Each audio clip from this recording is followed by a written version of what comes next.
دا یو ورو سوال کړی دی چې یو سړی د ږیرې خریلې ده یا په ځان پسې پنسې راکاږي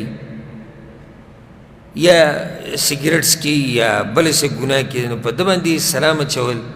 دا څنګه دي دا اهمه مسله ده ډېره اهمه مسله دي ته ضرورت دی لکه چې یو سړی دی ته یې ویني په ګناه باندې په ده سلام اچول جایز دی او که نه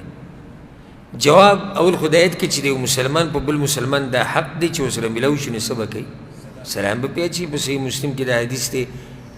په نورو کتابونو کې دی حق المسلم علی المسلم ست د یو مسلمان حق په بل مسلمان باندې شپږ حقونه اذا لقیته فسلم علیه چې ورسره میلاو شي سلام به پرې اچوي دا حق د ګناهونو د لاسه نه ساقط کېږي خصوصا د وړو ګناهونو د لاسه ځکه چې واړه ګناهونه خو زموږ ټولو نه کېږي یا هغه ګناهونه چې هغه پټ ګناهونه وي چې کوم ښکاره نه وي د دې د لاسه د حق نه ساقطېږي من ذا الذي ما ساء قط ومن له الحسنى فقط څوک دی چې ګناه یې نه ده کړې او څوک دی چې ټول عمر یې نیکیانې کړي دي پیغمبران د ګناهونو نه پاک دي نو یو خو د وړو ګناهونو مسله شو وړو ګناهونو سره دا حق د مسلمان نه ساقطېږي سلام به پرې اچي یا پټ ګناهونه کوي هغه د هغه د الله په منځ کې توبې سلام اچي خبره د دې چې دی غټ ګناهونه کوي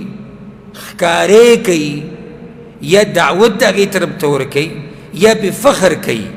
د داسې سړي مسله اوس څه ده نو د داسې سړي نه په شریعت کې هجرت کول پکار دي چې کله پکې مصلحت وي هجرت څه ته وایي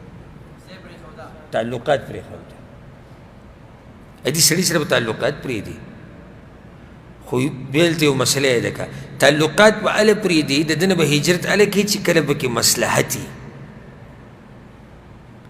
یو سړی دی په یو ګناه کې انختی ده ښکاره ګناه کوي موږ به وایو چې یو نشه کوي او ته د ده نه ځان لرې کړي تعلقات ورسره پرېږدي چې ده کې ادب راشي نو دی به ویرېږي چې وګوره دا پلانې زما تره و یا ماما و یا کاکا و یا رور و یا مې ملګری و خو وګوره نن زه د دې ګناه د لاسه پرېښودم نو دی به دا ګناه پرېږدي چې کله به کې دا مصلحت وي نو بیا داسې ټیم کې هجرت کول پکار دي خو چې کله ستا دا هجرت او د دوی د پرېښودل دله ښه نقصان ورکوي نو بیا به یې نه کوي لکه اوس یو سړی دی نشهیز دی او د نشهیزو سره ګرځي او ته په هغه باندې سلام بند کړې د هغې د لاسه سره ده او ستا په منځ کې نفرت ښه ډېر شي او څوک د نصیحت بیانوي او دی ښه د نشهیزو سره ورننوځي او بلکل تباه و برباد شي نو په داسې ټیم کې به بیا پرېږدي نه بیا به ورسره تعلقات ساتي او نصیحت به ورته کوي د دې ګناه د لاسه به دې ورسره په زړه کې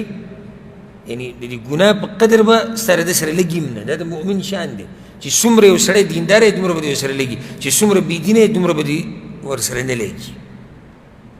زمونږ ګورې د دې ټولو خلکو سره یو شان محبت نه دی ګورې هر سړي سره ځان له محبت دی ولې ځکه چې هر سړي کې یو شان ټولو خلکو کې یو شان دینداري خو نه ده که یو سړی زیات دیندار دی زموږ سره محبت ډېر دی یو سړی کم دی دا سره محبت کم دی یو سړی د ږیره خرئ یو سړی د ږیره پرېښودي ده د دواړو سره زموږ محبت یو شان نه دی یو سړی د ږیره وړه کوي یو سړی د ږیره پوره پرېښودي د دواړو سره محبت یو شان نه دی یو سړی د پنسې د ګیټو نه بره ساتي یو سړی په ځان پسې راکاږي د دواړو سره محبت یو شان خو نه خو نه چې کله به پرېښودو کې فایده نه وي نو بیا به ورته نصیحت کې سلام به پې مچې ځکه چې که ته سلام بند کې او تعلقات ورسره پرېږدي نو دا سړی نور خرابېږي والله اعلم